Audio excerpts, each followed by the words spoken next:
People will be surprised at some of the hardships in the journey of the daughter of Dr. Billy Graham and Ruth Bell Graham. But this is the reality, and I'm so glad you're willing to share it.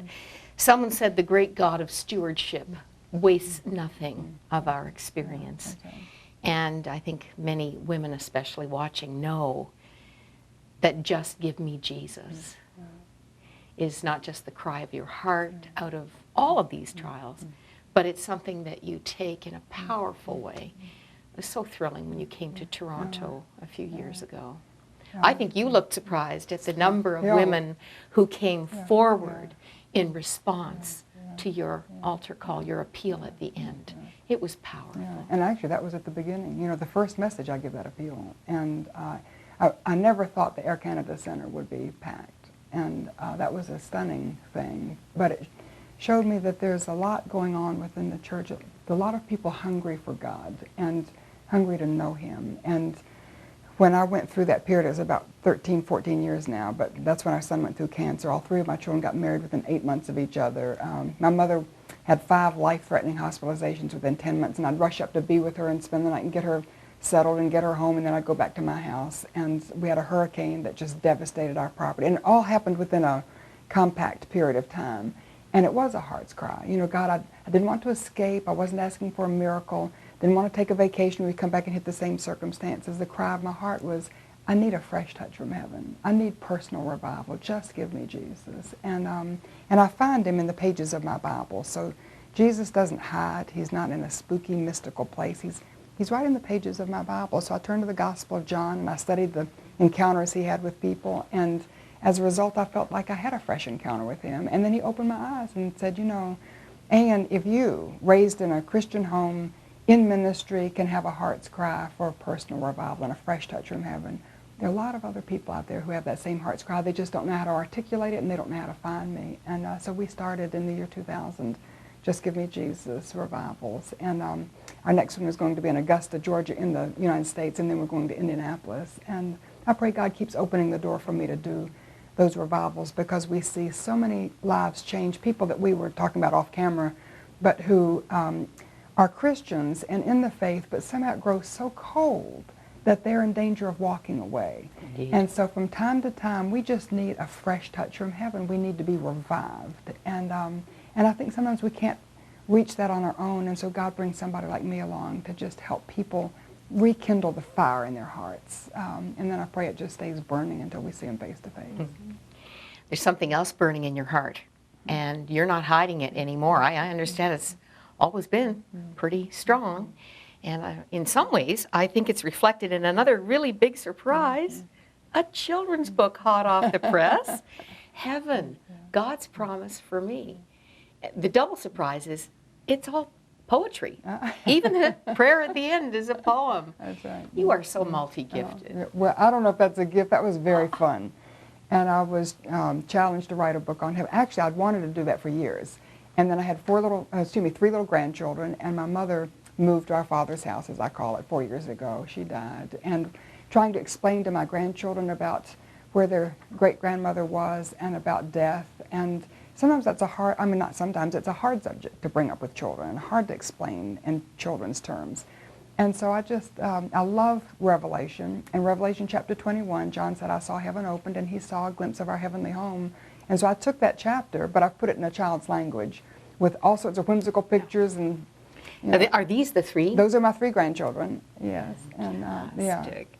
yeah. And it's almost like Where's Waldo, because you're supposed to look for the angel. There's an angel on every spread. The pages, and yes, the illustrations are just fantastic. Yeah. So they're precious, and it just, the purpose of this book is not only to help children understand about death and the fact that heaven is God's promise for them, but it's to give the parents and the Sunday school teacher and the leader a tool to bring a child to Christ, to bring a child to Jesus, because I've been very concerned that somehow we're not passing our faith on to the next generation. And I think sometimes Christian parents, they think, well, it's up to the pastor, it's up to a professional, and we don't know that it's our privilege and responsibility to actually lead our children to put their faith in Jesus. My 3 little grandchildren did that when they were between the ages of 2 and 3. My own children did that young. And I see the difference in their lives as a result.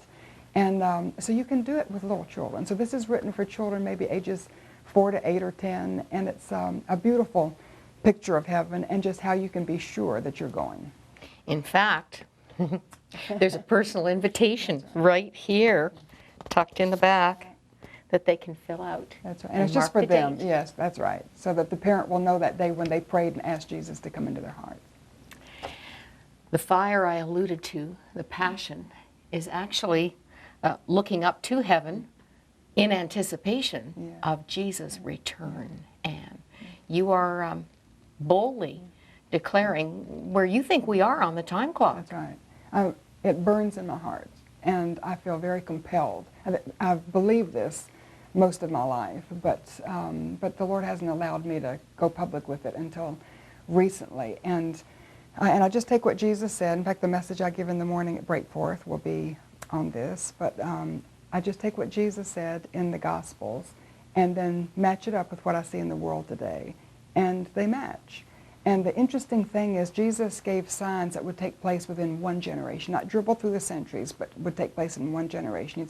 He said they were like birth pains. They would increase in frequency and intensity. But then he gave two distinctives.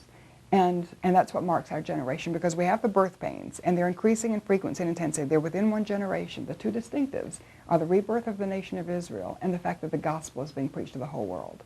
And that's happening in that same generation with the birth pains. And he said, this is the generation that will be the last. He said, heaven and earth will pass away, but my words will not pass away. And he underscored it.